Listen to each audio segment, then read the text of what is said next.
வணக்கம். கவிதை ரசிக்கலாம் வாங்கல. இன்னைக்கு நம்ம பார்க்க போற கவிதை நா. முத்துக்குமார் அவர்கள் எழுதிய 5ஆம் வகுப்பு ஆ பிரிவு. வாங்க கவிதை ரசிக்கலாம்.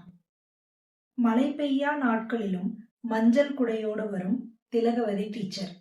வகுப்பின் முதல் நாளன்று முன்பொரு முறை எங்களிடம் கேட்டார், படிச்சு முடிச்சதும் என்ன ஆக போறீங்க? முதல் பெஞ்சை யாருக்கும் விட்டு தராத கவிதாவும் வனிதாவும் டாக்டர் என்றார்கள் கோரஸாக. இன்று கல்யாணம் முடிந்து குழந்தைகள் பெற்று ரேஷன் கடை வரிசையில் கவிதாவையும் கூந்தலில் சொருகிய சீப்புடன் குழந்தைகளை பள்ளிக்கு வழியனுப்பும் வனிதாவையும் எப்போதாவது பார்க்க நேர்கிறது. இன்ஜினியர் ஆக போகிறேன் என்ற எல். சுரேஷ்குமார் பாதியில் கோட்டடித்து பட்டுத்தறி நெய்ய போய்விட்டான். எங்க அப்பாவுடைய இரும்பு கடையை பார்த்துப்பேன். கடைசி பெஞ்ச் சி. என். ராஜை சொன்னபோது எல்லோரும் சிரித்தார்கள்.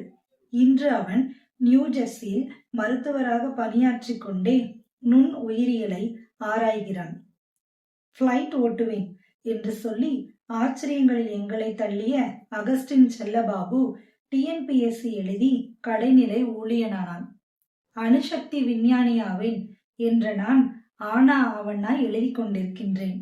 வாழ்க்கையின் காற்று எல்லோரையும் திசை மாற்றி போட வாத்தியாராவேன் என்று சொன்ன குண்டு சுரேஷ் மட்டும் நாங்கள் படித்த அதே பள்ளியில் ஆசிரியராக பணியாற்றுகிறான்.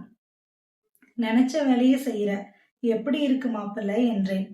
சாக்பீஸின் துகள் படிந்த விரல்களால் என் கையை பிடித்து, படிச்சு முடிச்சதும் என்ன ஆக போறீங்கன்னு என் மாணவர்களிடம் நான் கேட்பதே இல்லை என்றான்.